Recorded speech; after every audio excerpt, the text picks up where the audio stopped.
¿Qué tal amigos de Venevisión? Hoy es 13 de abril, estamos al descubierto y en esta emisión del día de hoy, cuando son las 10 de la noche, nos corresponde conversar con el presidente de la República Bolivariana de Venezuela, Nicolás Maduro Moros, quien hoy nos recibe a nosotros y a ustedes desde el despacho de la Presidencia de la República en el Palacio de Miraflores.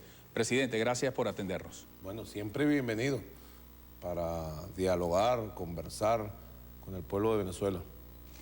Bueno, estamos al descubierto. La metodología de este programa es ir inicialmente a las raíces, a los antecedentes de la condición humana de nuestros invitados. Y la fecha es propicia para recordar en estos días que mañana, precisamente 14 de abril, usted cumple un año de haber sido electo como presidente de la República. ¿Qué cambio implicó esto cuando además, por estos días, se acaba de cumplir un año del fallecimiento del presidente Chávez? ¿Cómo es un día en la vida de Nicolás Maduro a partir de esta circunstancia que le coloca en una gran responsabilidad? Bueno, primero que hoy estamos conmemorando 12 años de aquel 13 de abril, que fue como un día de despertar, de resurrección, un día milagroso, donde toda la fuerza y la energía popular, hecho pueblo y hecho Fuerza Armada, logró realmente algo extraordinario, ¿no? Rescatar al comandante Chávez. A estas horas de la noche, nuestro pueblo estaba desplegado y restableciendo la paz, restableciendo los equilibrios que se habían vulgarmente roto con la imposición de una dictadura que apenas duró 47 horas. La generación más joven tiene que mantener viva el recuerdo, porque está muy fresco todavía, de hace 2 años. Igualmente, bueno, ya estamos en el primer aniversario de la elección presidencial, primera elección presidencial en 2 décadas, donde no participó y no estaba el liderazgo presente del refundador de la patria, el comandante Hugo Chávez. Y eso significó en su momento un gran reto para el pueblo, reponerse del dolor, llevar adelante un proceso en paz, ¿no? Cuando mucha gente calculaba que luego de la partida física del comandante Chávez iba a ser imposible mantener primero la paz social, la cohesión nacional. Iba a ser imposible, decían algunos, vaticinaban analistas de estos pronosticadores, son como los pronosticadores de los juegos de béisbol, ¿no?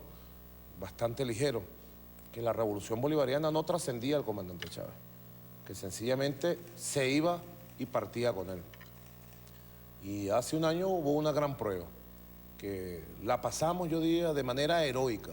Yo hice una campaña, Eduardo, y me fui al encuentro de un pueblo que estaba abatido por la tristeza, abatido. Yo siempre recuerdo una manifestación en San Fernando de Apure, donde fue lo más sentido. Yo creo también por el amor del pueblo de Apure y del llano al comandante Chávez. Y yo veía a la gente era llorando, ¿eh? Yo veía mucha gente como paralizada, mucha gente en la manifestación, pero la mitad de la manifestación estaba paralizada por la tristeza, por el llanto. Y yo hice un gran esfuerzo porque yo nunca había sido candidato a nada. Había sido diputado, pero bueno, en las listas del partido, ¿eh? Y del movimiento Quinta República. Fui constituyente también, pero bueno, con una gran fuerza popular. Nunca me había postulado un cargo para que me eligieran, bueno, por postulación propia, para decirlo, ¿no? Con un nombre, alcalde, gobernador. Nunca había hecho una campaña electoral para promocionarme o como centro de la promoción para el voto. Y todo eso tiene su técnica, todo eso tiene su experticia, ¿no? O sea, alguien, seguramente, si tú te lanzaras algún día candidato a alcalde, a gobernador, entenderías lo que te estoy diciendo completamente. Y quienes nos escuchan, bueno, es entrar, adentrarse en el papel de liderazgo que se tiene que ejercer y de pronto estar al frente de una revolución, en una coyuntura de tanta emocionabilidad, tan sensible, y además como candidato a la presidencia, como presidente en ejercicio. Realmente es un momento que no olvido. Cuando yo veo las imágenes, las fotos de esa campaña electoral de 9 días, Eduardo, alguien que, aunque el país me conocía como canciller, como diputado, como luchador social, no es lo mismo conocer a alguien en esas características, en ese papel, y de pronto, bueno, tenerlo al frente y que sea el candidato presidencial, que sea el presidente en ejercicio, ¿no? Eso ameritó de una gran conciencia del pueblo y fue un gran esfuerzo, y en 9 días de campaña electoral logramos una victoria heroica frente a una fuerza mediática, económica de nuestros adversarios, frente a un candidato que tenía por lo menos 14 años preparándose para ese papel, que tenía por lo menos 3 años ya como precandidato, candidato con muchos recursos económicos, con muchos asesores internacionales.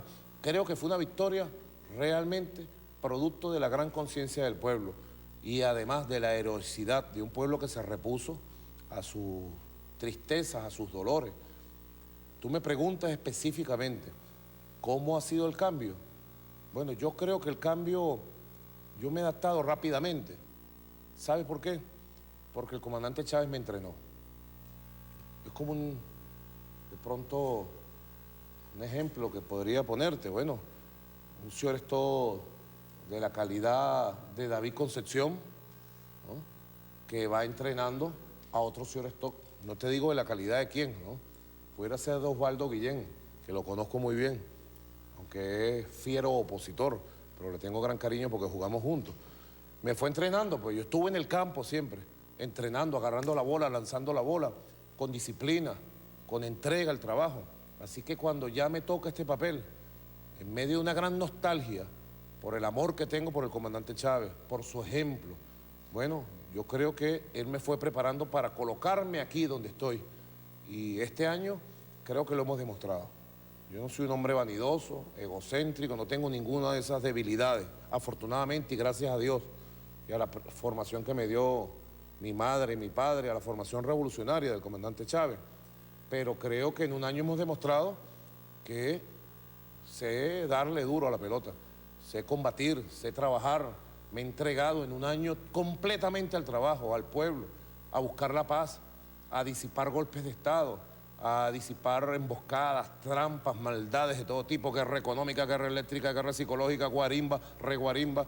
En un año me han aplicado todo lo que le aplicaron al comandante Chávez en 14, en un año intenso. Y creo que hemos salido bien. Y creo que estamos preparados para salir mejor aún en los años que están por venir. Y la experiencia acumulada ya como presidente, la relación que se ha construido entre el pueblo y el presidente de la República, y el fortalecimiento de la coalición política y social de la revolución, creo que lo que nos dice que los años que están por venir van a seguir demostrando que valió la pena el esfuerzo del comandante Chávez y que el legado del comandante Chávez va a perdurar y va a trascender en el tiempo. Presidente Maduro, usted ha dicho algo muy importante. Un año le ha tocado lo que le tocó al presidente Chávez durante 14. En este momento particularmente pareciera que concurrimos a una muy exigente prueba de liderazgo. Quiero ir a lo que ocurrió esta semana ante la vista de todo un país en cadena con sintonía nacional, el llamado diálogo apenas en sus primeros pasos. 60% del share, dice, ¿no? Bueno, fíjese, la gente quiere que de las palabras se vaya a los hechos. Que de todas esas exposiciones que desde los distintos puntos de vista procuraron un diagnóstico de la realidad, se vaya a los resultados. Hay voces que dicen que la protesta debe seguir en la calle para que rinda sus frutos. Yo quiero invitarle a un ejercicio lo más puntual posible, basado en la agenda que propuso la MUD, esos 4 puntos, para que punto por punto, una vez que yo se los cite, por favor, correcto, usted me haga un comentario muy concreto, si es posible, dar noticia sobre la perspectiva que desde este punto de arranque usted aprecia en cada uno de esos caminos. Amnistía para presos políticos y exiliados. Usted ha dicho que estamos en tiempos de justicia que conducen a la paz, no en tiempos de perdón. Yo me adelanto un poco y le pregunto, ¿el perdón no conduce también a la paz? En su momento. En este momento la justicia es la que va creando los caminos de la paz, que es el respeto a la Constitución, el derecho a la vida. Tiene que haber justicia. Tiene que culminar la investigación completa de todos los asesinatos, de todos los crímenes, de toda la agresión que hizo la guarimba, la derecha contra el pueblo venezolano. Y tiene que haber justicia, severa justicia, con los autores intelectuales y los autores materiales de toda esta agresión a la sociedad y este intento de caotizar a Venezuela. La revolución ha demostrado en el corazón del comandante Chávez siempre una gran sensibilidad, primero al diálogo con los adversarios más duros que pueda haber. Hoy estábamos viendo una reposición de Aló Presidente, que siempre ponemos por Venezolana de Televisión, valga la cuña, a las 11 de la mañana todos los domingos. Y el comandante Chávez, una semana después del golpe de Estado de abril 2002, bueno, llamando al diálogo, juramentando una comisión presidencial para el diálogo. Siempre hemos demostrado que estamos dispuestos a dialogar hasta con el más enconado adversario y a dialogar con, digamos, con una sonrisa, a dialogar con apertura. Y también el comandante Chávez dio una lección de lecciones. El 31 de diciembre del año 2007 sacó un decreto de sobreseimiento de la causa por el golpe de Estado a todos los involucrados en el golpe de Estado del 2002, 2003 y en las guarimbas y pregolpes y recontragolpes del 2004. A todos, incluyendo a buena parte de quienes se sentaron en la mesa de diálogo. Buena parte de ellos tendrían juicio y seguramente ya hubieran sido condenados si el corazón de Hugo Chávez en su momento, fíjate tú, 31 de diciembre de 2007, pasó el 2003, 2004, se regularizó la situación política 2005, 2006, la oposición volvió al camino constitucional y 5 años después, casi 5 años, comandante Chávez los perdonó todos. Hay tiempo para la justicia, hay tiempo para el perdón. Hoy es el tiempo de la justicia. Ha dicho severa justicia, ¿no deja ninguna puerta abierta para alguna amnistía en el corto plazo? Yo creo que es tiempo de hablar de justicia y Venezuela entera, estoy seguro, nos acompaña en eso y me acompaña en esto, porque no puede quedar impune tanto asesinato. ¿Qué necesidad había de estar llamando a una insurrección? ¿Ah? ¿Qué necesidad había aquel 23 de enero cuando el país estaba trabajando, dialogando, enfrentando sus problemas, cuando yo tenía mesas de trabajo con gobernadores, alcaldes de la oposición, cuando estábamos ya casi por lanzar el Plan Nacional de Pacificación contra la Criminalidad? ¿Qué necesidad había de llamar a insurreccionar el país, a quemar el país? Lo único es el capricho de un grupo reducido, de una minoría, de la minoría, de querer asaltar el poder.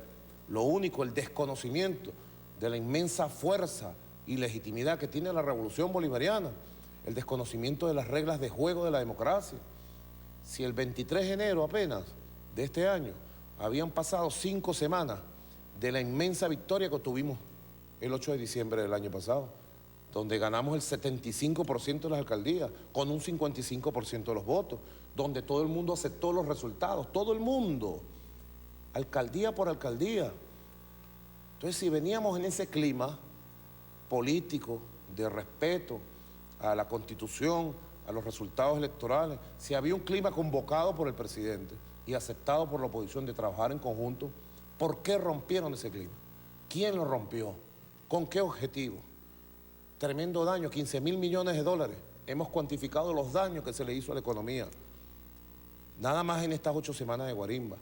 41 personas que deberían estar trabajando, estudiando, gente inocente, asesinados por francotiradores, etcétera, etcétera. ¿Cuánta gente secuestrada en sus casas? Dime tú, ¿cuánta gente enferma? ¿Cuánta gente padeciendo dolor, angustias, tensiones? Tiene que haber justicia y que la justicia diga la verdad, se ejerza con la fuerza sanadora que tiene la justicia, valga la expresión cuando es justa y en el futuro, de acuerdo a la evolución de la conducta política de los factores insurrectos que están haciendo armas contra la República y que están desconociendo sus instituciones, en su momento tengan la seguridad, la revolución, con el gran corazón de pueblo que tenemos, sabrá perdonar. Presidente, otro de los puntos, renovación de los poderes. ¿Cuál aprecia usted sería la vía para que este proceso se cumpla de la mejor manera, que mejore las condiciones de acción y de autonomía de los poderes públicos? Mira, Eduardo, tú sabes que yo fui diputado en el último congreso, que duró unos meses, fui constituyente, que es también parlamento, y luego fui diputado de la Asamblea Nacional del año 2000 al 2006 que me llamó el comandante Chávez y me nombró canciller de la República.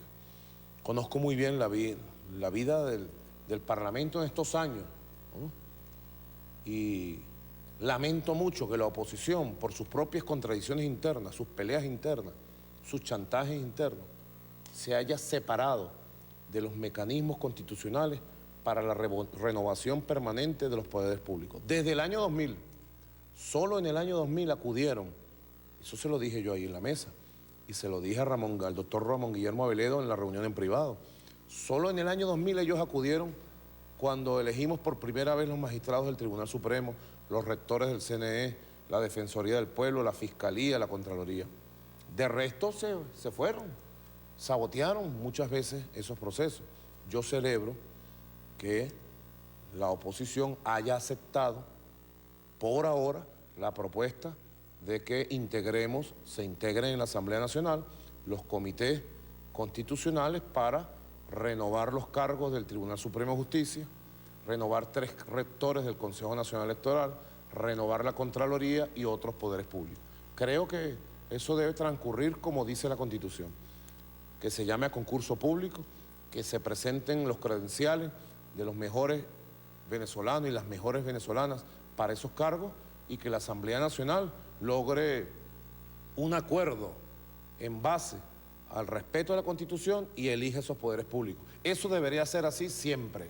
Si no se impusiera dentro de la oposición, en la guerra a cuchillos que ellos mantienen permanentemente, se impusiera el chantaje de un sector de extrema derecha contra los sectores de centro y sencillamente ellos se ausentaran de este proceso. Aspiro que este proceso que ya se inició, cuando el diputado Diosdado Cabello, presidente de la Asamblea Nacional, convocó la conformación de estos comités, culmine exitosamente de acuerdo como dice la Constitución. El otro punto, ¿cuáles deben ser los objetivos específicos de la Comisión de la Verdad? ¿Qué debe encontrar y determinar esa Comisión de la Verdad? Bueno, si me lo preguntaran a mí como me lo preguntas tú, yo aportaría la siguiente idea. La Comisión de la Verdad descubra, investigue y desnude frente al país y al mundo qué pasó desde el 23 de enero del 2014 hasta nuestros días. ¿Por qué la insurgencia? ¿Por qué el ataque a las instituciones? Todo, que lo sepa nuestro país, porque las guarimbas no son simples guarimbas, no, que salieron unos muchachos a guarimbear. Se les ocurrió a ellos guarimbear. No, es una estrategia política de asalto al poder, es una estrategia para caotizar la sociedad. Entonces se tiene que investigar a fondo como se hizo con los sucesos del golpe de Estado del año 2002, donde la Asamblea Nacional hizo una investigación profunda y esa investigación fue pública y esa investigación ayudó a curar, a sanar las heridas y a replantearse el camino. A mucha gente obligó a replantearse el camino, a reencontrarse en ese nuevo camino. Así que creo que la Comisión de la Verdad tiene que jugar un papel determinante para que se sepa la verdad verdadera. Nosotros queremos saber la verdad verdadera de todo el marco en donde se desplegó esta estrategia de caotizar la sociedad para un golpe de Estado y la verdad verdadera de cada caso, de cada caso. Es una forma de hacer justicia, que se sepa cada caso, cómo ocurrió, de qué manera, quién fue el responsable. Yo dije en la reunión, Eduardo, y lo dije varias veces a nivel público, cuánto nos hubiéramos ahorrado en angustia, tensiones, pérdida de vidas, violencia, dolor, si esta reunión que hicimos la semana pasada aquí entre la oposición y las fuerzas revolucionarias la hubiéramos hecho cuando yo la convoqué el 26 de febrero de este año. ¿Cuánto dolor nos hubiéramos ahorrado? Y hubiéramos enviado un mensaje claro a nuestro país. Así que yo quiero de verdad que se sepa la verdad total para que Venezuela definitivamente pase la página del golpismo. Y los sectores que creen que por la vía del atajo pueden capturar el poder, bueno, ya maduren definitivamente, superen esas tesis primarias, esas tesis extremistas de la lucha política. No es por la vía de un golpe de Estado, Eduardo, no es por la vía de caotizar la sociedad, como va a ascender un líder, no sé de dónde lo van a sacar. Perdóname que me extiendan esto, pero yo he preguntado varias veces, si la guarimba y el llamado a la salida ya de estos irresponsables de la extrema derecha, se hubiera dado como estrategia y hubiera culminado, pues, exitoso. No estuviera yo aquí, me hubieran sacado de aquí. Hubieran roto la Constitución. En la silla de Miraflores, allá está la silla, la famosa silla. ¿A quién hubieran sentado en esa silla? Lo primero que ellos tenían que resolver, ¿a quién sentaban en la silla? ¿Representante de quién? ¿Se repetiría el Carmonazo? Yo creo que sí. Segundo, una vez que ya sentaron en esa silla a alguien, ¿qué iban a hacer con el pueblo? ¿Qué iban a hacer con la Fuerza Armada? Es que el chavismo lo iban a eliminar con una varita mágica así, ¡pum!, ya no existía, cuando ha demostrado ser una corriente vigorosa, potente, mayoritaria en una larga coyuntura histórica de 15 años, que recientemente acaba de demostrar su vigor, su fuerza de recuperación al obtener una victoria por el 55% hace apenas 3 meses. Realmente es una locura, es una locura. Una de las grandes victorias que yo quiero que obtengamos colectivamente todo el país de estas mesas de diálogo es que se deseche definitivamente la violencia como método político para hacer oposición y como método político para cambiar gobiernos en Venezuela. Eso sería una gran victoria para Venezuela. Y que, bueno, vayamos al camino político, electoral, constitucional.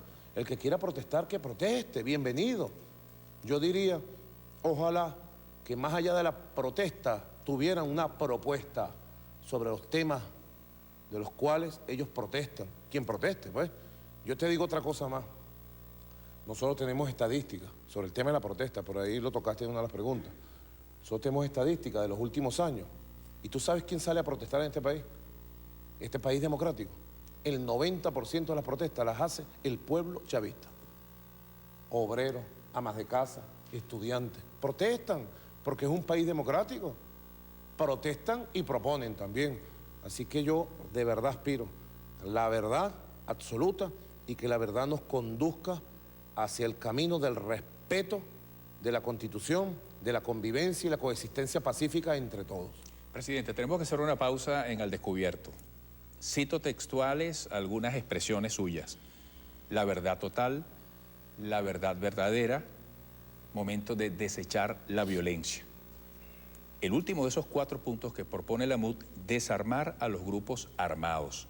Por favor, al regreso, ¿quiénes son esos grupos armados? Perfecto. De un lado dicen que son paramilitares, del otro lado dicen que son colectivos. ¿Usted admite que existen los grupos armados? Gente que anda con armas, con capucha, gente de quienes se dice y se presentan videos y fotografías, son apoyados o, por ejemplo, actúan ante la actitud indiferente o complaciente de miembros de la Fuerza Armada Nacional Bolivariana. ¿Se han neutralizado? Dejo esa pregunta para el regreso. Esperemos. Gracias a todos ustedes por estar en sintonía de Al Descubierto, hoy con el presidente Nicolás Maduro Moros.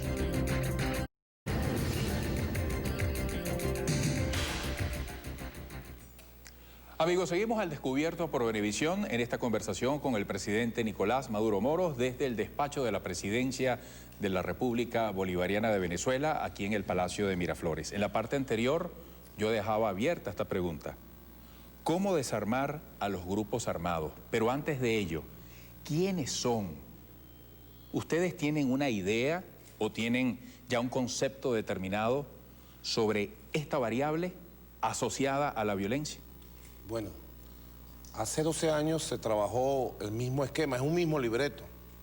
Decir que el chavismo es una fuerza violenta que va a atacar a la clase media venezolana, que va a atacar a la oposición pacífica y que producto de ese ataque surgen muertos y se justifica el derrocamiento del gobierno constitucional que ampara grupos violentos paramilitares. Es un esquema, es un libreto. Hace 12 años eran los círculos bolivarianos. ¿Y qué eran los círculos bolivarianos? Un conjunto de compatriotas, inclusive los más humildes de los humildes, que comenzaban a luchar por tener educación, salud, vivienda, los derechos elementales del ser humano. Bueno, demonizaron a los círculos bolivarianos. Pasó la historia y la historia absolvió de culpa a los círculos bolivarianos, si lo podemos decir con esta fase de Fidel Castro. Quedaron absueltos de culpa Los círculos bolivarianos trascendieron como grupos sociales, inclusive reconocidos por la oposición, porque más de un candidato presidencial luego salió a llamar y a buscar el voto de los círculos bolivarianos y de los bolivarianos. Lo mismo ocurre ahora con los colectivos. Es un libreto que no se hace en Venezuela, es un libreto para imponernos una matriz que nos lleve a una confrontación y justifique la confrontación violenta de venezolanos contra venezolanos. Los colectivos, llamados así, son fuerzas de trabajo, de paz, de producción, de salud. ¿Cuántos colectivos de cultura hay? Centenares. Colectivos de salud pública, colectivos productivos, organopónicos, etcétera. Así que lo que se llamó colectivos violentos sencillamente sigue siendo una justificación para adelantar una estrategia violenta contra el gobierno revolucionario. Tú dices, ¿qué grupos armados hay? Yo, tomándote la palabra, le diría a la oposición, si tienen algún tipo de prueba de la existencia de grupos organizados y armados, bueno, ahí tienen la oportunidad, la Comisión de la Verdad, el Consejo de Derechos Humanos que he creado y la Mesa de Paz que hemos instalado para que aporten esas pruebas. Y me comprometo absolutamente, si la oposición llegara a presentar la prueba de aunque sea un solo grupo, a ese grupo lo buscaríamos, investigaríamos y con la ley en la mano lo desarmaríamos. ¿Pero qué versión tiene el gobierno en este momento?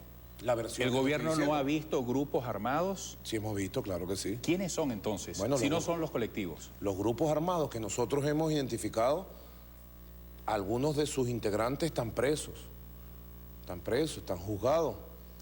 Algunos de ellos han declarado el por qué tomaron armas para manifestaciones públicas. Todos los que han hecho armas contra el gobierno en la coyuntura de las guarimbas están vinculados a grupos extremistas. Alguna gente tiende a llamarlos radicales.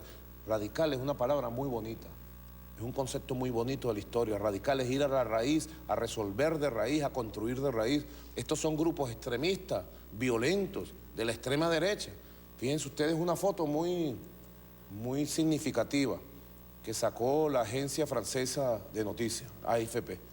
Sacó una foto de unas personas con fusiles con mira telescópica en el casco central de Chacao, encabezando una manifestación de estos grupos extremistas de derecha, bueno, que todos los días la han tomado por quemar Chacao, ¿cómo se llama? El municipio de Chacao, que queda aquí en la Gran Caracas. Todos esos grupos, aquí yo tengo algunas de esas fotos, que te puedo mostrar.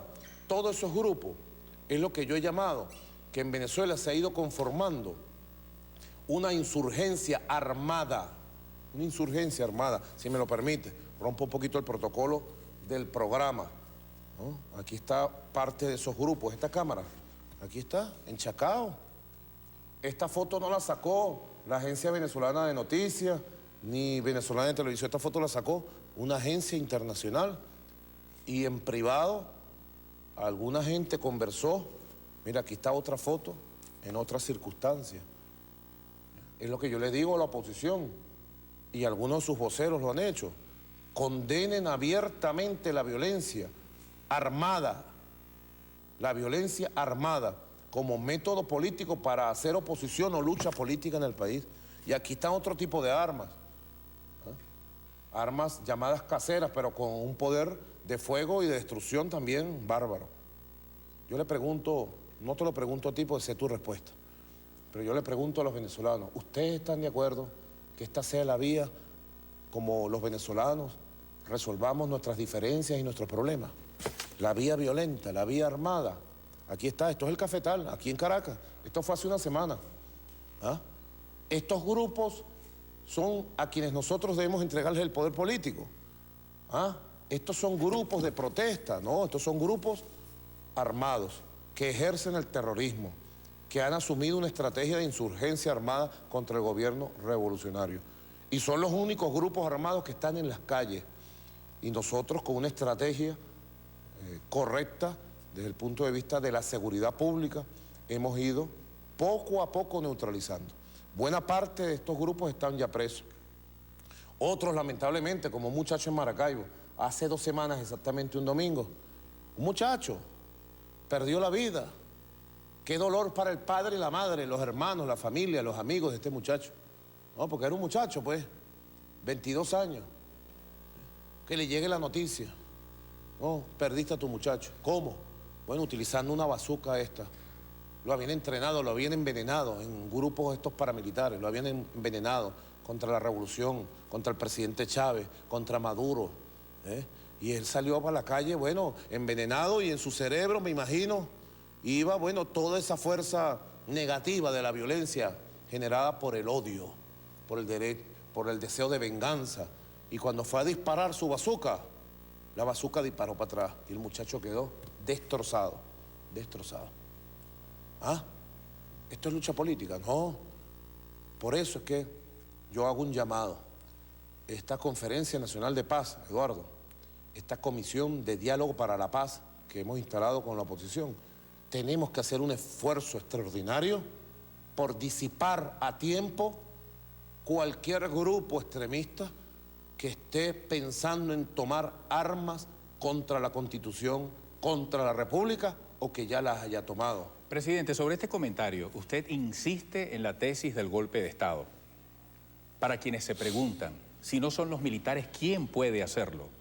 Para quienes se preguntan, si el presidente Maduro reitera en lo posible su confianza en la Fuerza Armada Nacional Bolivariana, ¿por qué habla de esta tesis de golpe de Estado? ¿Cómo estaría caminando eso? ¿Procedente de qué fuerza? Es muy importante la pregunta. Excelente, porque es la reflexión que se hacen muchos venezolanos de bien, ¿no? Y la preocupación que de pronto puedan generar las palabras cuando yo hago este tipo de denuncias. Ahora, primero hago la denuncia porque tengo toda la información previa, mucha información. Uno de los temas que tú me decías, ¿qué cambio ha habido en mi vida? Un cambio fundamental es que ahora tengo demasiada información.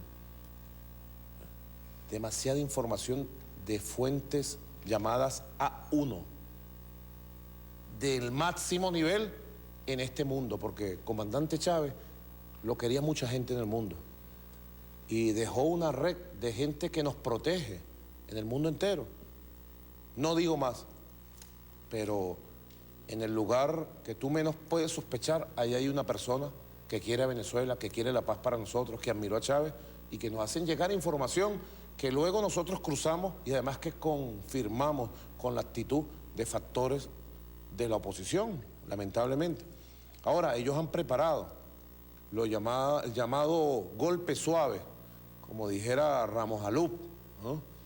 Ramos Alup hizo una reflexión bien interesante, de paso.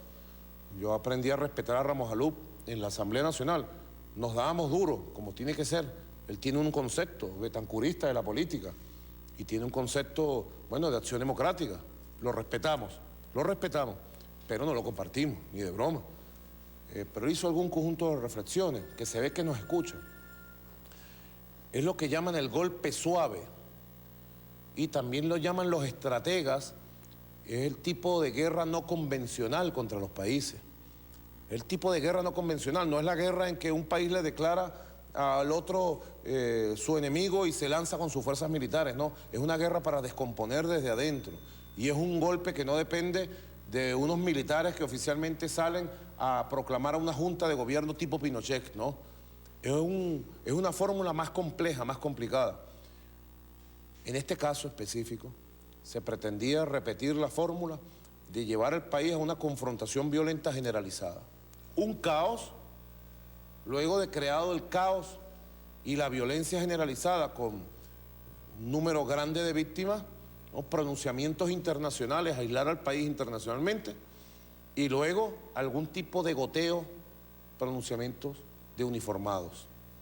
Más allá de que el uniformado que saldría de acuerdo a estos planes tuviera o no tuviera liderazgo, o tuviera o no tuviera mando de tropas, que ni lo iba a tener ni lo tendrá, porque el liderazgo y el mando de tropas de nuestra Fuerza Armada Nacional Bolivariana está en manos de oficiales de la patria, de oficiales que aman profundamente este pueblo y que han sacado claras conclusiones de lo que es su papel en la defensa de la democracia, y que son leales al comandante en jefe. En Venezuela tenemos una Fuerza Armada estructuralmente patriótica, constitucionalista, bolivariana, con un concepto. Cuando la Fuerza Armada dice que es profundamente chavista, es porque asume el concepto de unión cívico-militar, que es la unión del pueblo y la Fuerza Armada para la paz del país, para la soberanía. Ahora, ese esquema que estaba planteado era violencia, caos, condena internacional, goteo y luego, bueno, intentar forzar una renuncia del presidente de la República o forzar algún tipo de intervención internacional. Es el golpe suave, es otra fórmula que se pretendía imponer al país para violar, digamos, los caminos constitucionales. Venezuela tiene que vacunarse contra toda fórmula y tipo de golpe que se intente, contra toda forma y tipo de desestabilización que se intente contra nuestra sociedad. Tenemos que vacunarnos. Y mi principal responsabilidad, de verdad, Eduardo, es cuando yo tengo estas informaciones, que a veces son graves, transmitirlas al país. Te digo más, a veces uno maneja información, por ejemplo, el caso del señor López, jefe de estos grupos extremistas, que está preso ahora. El caso del señor López, bueno, que estaba ya con medida privativa de libertad dictada por un tribunal de la República, y en ese momento, unos factores, eso se sabrá, en la historia todo se sabe, la verdad es la verdad, se sabrá quién fue.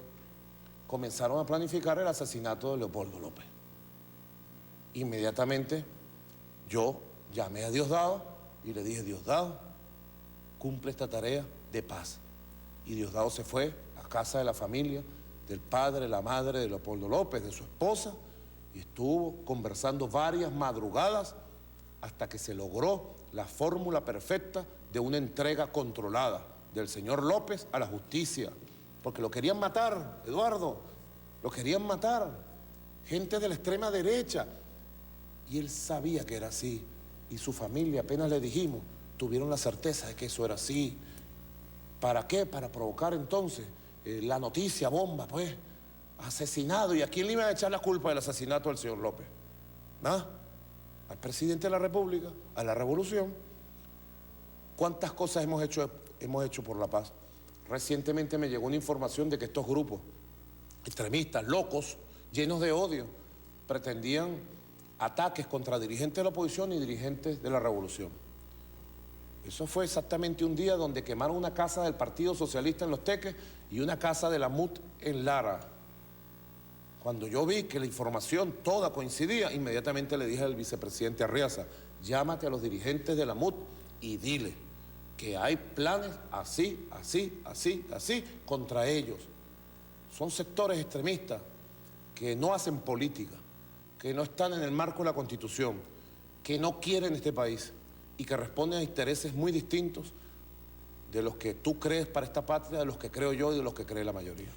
Presidente, retomo la importancia de lo que pueda ocurrir de ese primer paso que la gente pudo ver a través de Cadena Nacional, esta mesa que no fue fácil articular con factores de oposición y del Ejecutivo. El país lo vio tomando nota, prestando mucha atención a cada una de las intervenciones. Quizás no me diga nombre y apellido, pero como usted lo decida, pero diga qué punto de los abordados allí, de los sugeridos allí, a usted le causó más impacto, qué punto le sugiere más inmediatez en la acción o incluso en la corrección, que la gente le vea el queso a la tostada. Bueno, varios. Primero me parecieron muy buenas las intervenciones del doctor Aveledo, con las diferencias del caso, de Ramos Alup, que además, como yo digo, él es muy carismático, pues a él le gusta ser carismático. Y de Henry Falcón también, pareció muy centrada, ¿no? Las críticas que hizo. Creo que son tres intervenciones centrales. Omar Barbosa estuvo un poco exagerado en el tono, pero también se preparó, pues, para su intervención. Hoy el profesor Díaz Rangel, en su artículo dominical, dice, bueno, que ya pasó el momento de la catarsis. ¿Está bien? Pasó el momento de la catarsis. Ahora tenemos que pasar al momento del trabajo por el país. Cada quien desde su óptica, pero hay temas claves del país que tienen que ser atendidos. ¿Qué punto, por ejemplo, usted dijo, oye, es verdad? Yo le tengo puse que dos actuar"? puntos, yo le puse 2 puntos. Y después te contesto esta parte de la pregunta. Yo le puse 2 puntos. Uno, el plan de pacificación que está listo, de lucha contra la criminalidad.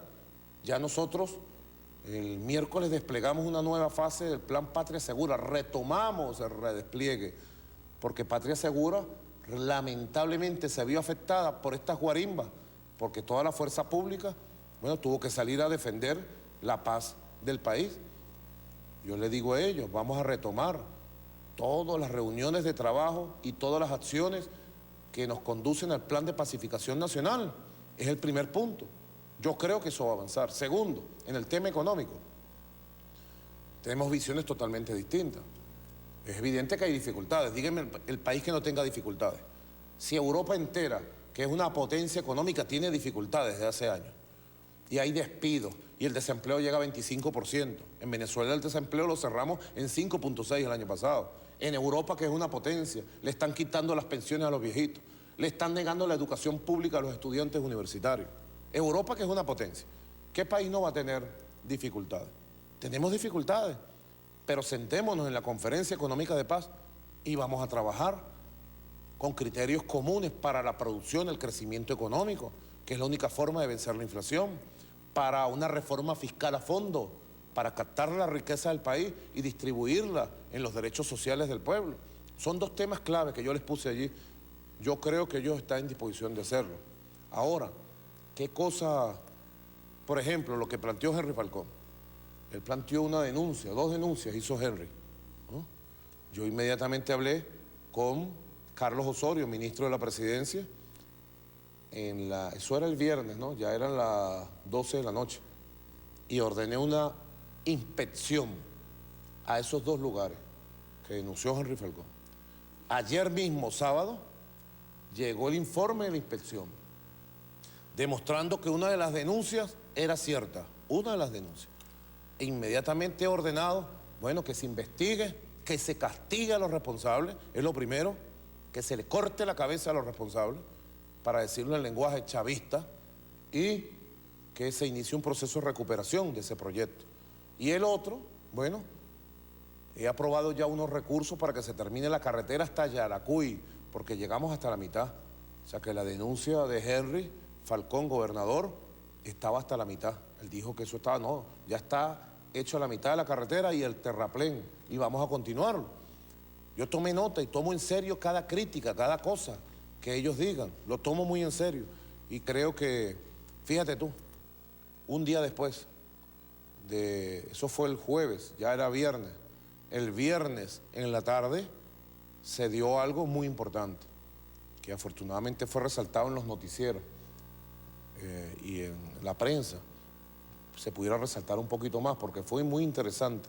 Se dio un taller de trabajo entre todos los alcaldes de la oposición y los 3 gobernadores vinieron, no faltó ninguno.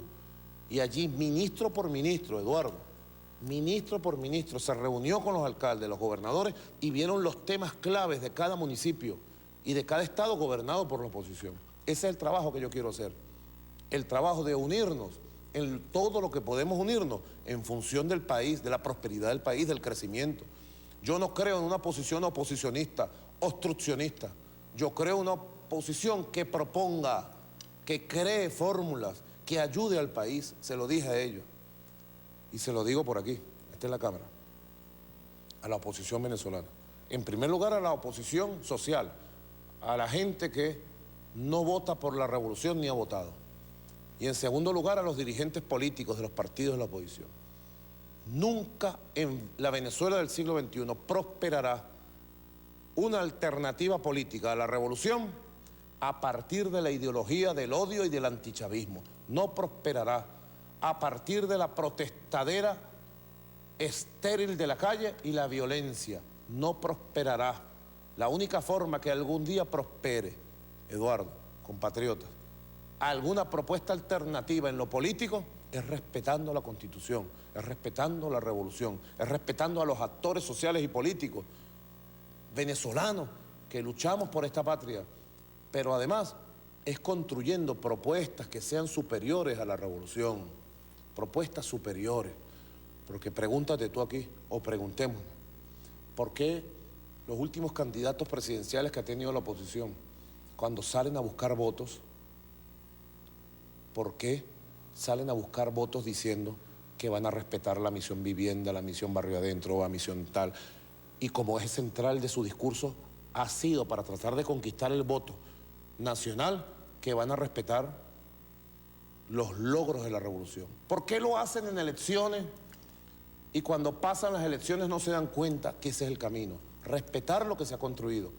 Y ojalá tuvieran la capacidad para proponer cosas superiores, para demostrar cosas superiores. Por eso no creo en una oposición obstruccionista, llena de ambiciones, llena de mezquindad, que nunca reconoce nada y que trata de convertir los problemas en obstáculos insalvables o en vías para derrocar gobierno. No, esa no es la posición que le hace falta a este país. Y bueno, yo tendré la oportunidad, gracias a Dios y a los esfuerzos que estamos haciendo, de en esa mesa de diálogo de paz, intentar, como hizo una y mil veces el comandante Chávez, que esta oposición no se vuelva a salir del carril constitucional y se mantenga en el carril de la política, con P grande, de la política, de la propuesta, del hacer, del diálogo. Presidente, en la próxima parte, la última de Al Descubierto en el día de hoy, trataremos de abordar los muchos puntos que quedan pendientes en esta conversación. Tengo varios por aquí también. Incluida la economía. Pero muy importante. Quiero dejar esta pregunta para que al regreso muy brevemente usted la toque, ya para cerrar este tema de lo que fue el capítulo inicial del diálogo. Ha dicho Antonio Ledesma, yo ya fui a Miraflores y dije lo que tenía que decir. Lo que he recibido son insultos. Al regreso, usted le dirá al país si hay algo que corregir, que ajustar desde el mensaje presidencial, que siempre va a tener una alta visibilidad ante el país y siempre va a ser ejemplo para mucha gente. Si hay que hacer un ajuste en ese sentido, si hay que reconocer algo que hay que mejorar. Regresaremos con el presidente Nicolás Maduro Moros, hoy al Descubierto.